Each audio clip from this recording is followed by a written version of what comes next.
Hey guys, in this video I will show you how to fix unable to proceed on PhonePe. Alright, so let's begin with the video. If you're facing the unable to proceed issue on PhonePe, don't worry, here are two easy methods to fix it.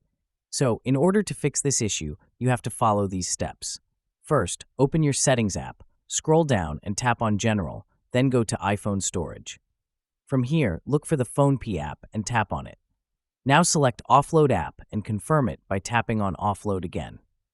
Once that's done, tap on Reinstall App and wait for it to complete. After the app has been reinstalled, open PhonePe and check if the issue is resolved. If the problem still persists, it might be because PhonePe isn't supported in your country.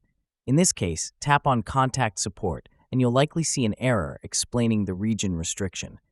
To fix this, connect your device to a VPN. Use any reliable VPN and select a supported country like India or the USA.